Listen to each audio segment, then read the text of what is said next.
রংপুরের গঙ্গাছড়া উপজেলার বেতগাড়ী ইউনিয়নের আলদাতপুর বালাপাড়া গ্রামে ধর্ম অবমাননার অভিযোগ তুলে কয়েকটি সংখ্যালঘু পরিবারের বাড়িঘর ভাঙচুর ও অগ্নিসংযোগের ঘটনা ঘটেছে। ঘটনার পর থেকে ক্ষতিগ্রস্ত পরিবারগুলো চরম মানবেতর অবস্থায় দিন কাটাচ্ছে। বিস্তারিত থাকছে রানু মিয়ার তথ্যচিত্রে। রান্না করা পাত্র ভেঙে যাওয়ায় গত 4 দিন ধরে পরিবারগুলোর চুলা জ্বলছে না। তারা স্থানীয়দের দেয়া খাবারে কোনোরকম দিন পার করছেন। মঙ্গলবার সরেজমিনে গিয়ে জানা যায়, ক্ষতিগ্রস্ত পরিবারগুলোর ঘরবাড়ি পুনর্নির্মাণে উপজেলা প্রশাসনের পক্ষ থেকে সহায়তা দেওয়া হচ্ছে। ইতিমধ্যে প্রতিটি পরিবারকে 1 বান্ডিল করে ঢেউটিন, 10 কেজি চাল, ডাল সহ 14 কেজি খাদ্য সামগ্রী দেওয়া হয়েছে।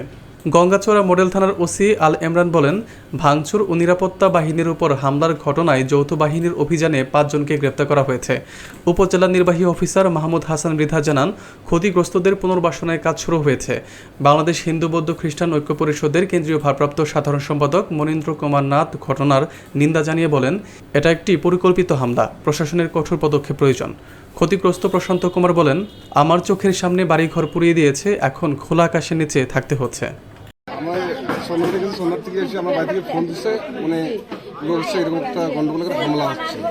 হামলা হওয়ার পর কিছু ভাঙা ভঙ্গের পর চলে গেছে।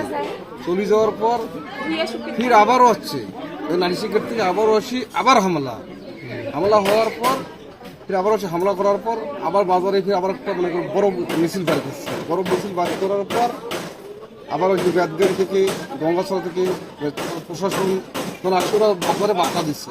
এই পরের দিন হচ্ছে মোবাইলে হুমকি আসতেছে বারবার 10টার সময় যাবো, 11টার সময় যাবো, 12টার সময় যাবো, 1টায় যাবো, 3টার সময় আসছে।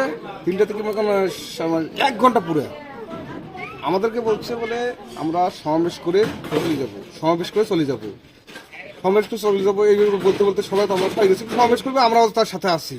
ওই ছেলের আমরাও ফাঁসি চাই। সমাবেশের আল দিয়া এইগুলো আছি, ডাং মার ঘর থেকে লুটপাট ড্যাগ দেখছি, সোনা দানা কাপড় সব যা চাল টাল যা কিছু আছে সবগুলো লুটপাট করে, কুশের টুশের যা কিছু আছে সব কিছু লুটপাট করে ওরা নিয়ে গেছে। যার মাধ্যমে দেশি এবং বিদেশের কাছে এই দেশের যে অসাম্প্রদায়িক চিন্তা চেতনাকে সরকার বলছে মুখে, কিন্তু বাস্তবে তার রূপ নয়। আমরা চাই যে একটা সুন্দর বাংলাদেশ বিনির্মাণ হবে। সেই বাংলাদেশে আমরা মুসলিম, হিন্দু, বৌদ্ধ সকলেই একত্রে মিলিতভাবে আমরা বসবাস করব। এটাই আমাদের চাওয়া পাওয়া। আমরা এসেছি আমাদের সাংগঠনিকভাবে, আমি বাংলাদেশ হিন্দু বৌদ্ধ খ্রিস্টান ঐক্য পরিষদের ভারপ্রাপ্ত সাধারণ সম্পাদক, আমার নাম মনীন্দ্র কুমার নাথ। আমার সাথে আমাদের যুব ঐক্য পরিষদের, ছাত্র ঐক্য পরিষদের নেতৃবৃন্দ এসেছেন। একজন সেই শিমুল সাহা, অন্যজন সদীপ সরকার আমাদের সাথে আসছে। অন্যান্য নেতৃবৃন্দ আমাদের সাথে আসছে। আমাদের স্থানীয় নেতৃবৃন্দ যারা আছে, ঐক্য পরিষদ আপনারা জানেন, ঐক্য পরিষদ সারা বাংলাদেশে এর সংগঠন রয়েছে ইউনিয়ন পর্যায় পর্যন্ত। আমরা একেবারেই 88 পর থেকে আমরা এই ধরনের অন্যায়, অত্যাচার, বৈষম্যের বিরুদ্ধে কথা বলে আসছি। আজকেও আপনাদের সামনে এই ধরনের অত্যাচার, নির্যাতনের ব্যাপারে আমরা দেখতে এসেছি, আমরা কথা বলে গেলাম। প্রকাশ পেয়েছে যেটা হলো রঞ্জন রায়, সে কোন ধর্মীয় অবমাননাকর বক্তব্য রেখেছে, ভালো কথা। সে ঠিক আছে, তার যদি দোষ হয়ে থাকে তাকে গ্রেফতার করবে, তাকে আইনের আওতায় নেবে।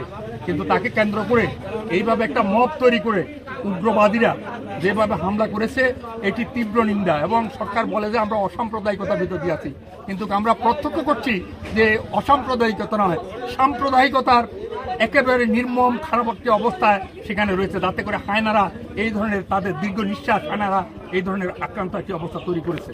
আমি তা চাই, আমরা অনেকেই বলছে রঞ্জন রায় যে কাজটি, তাকে তার বলছে যে ধর্ম অবমাননা, এটি মিথ্যা এবং সেটি ফেক একটা আইডি থেকে করা হয়েছে, এই ধরনের একটা অভিযোগের কথা শোনা যাচ্ছে। সেটি অবশ্যই আইনের আওতায় আসে এবং অনতিবিলম্বে যদি সেটা মিথ্যা হয় তাকে যেন মুক্তি দেওয়া হয়।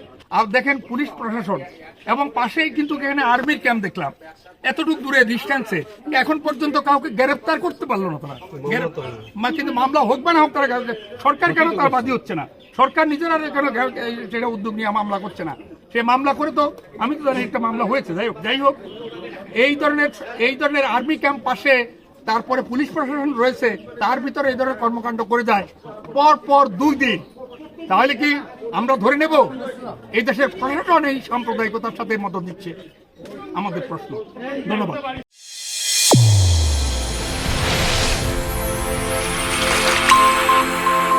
চ্যানেল A1, হৃদয়ের স্পন্দন।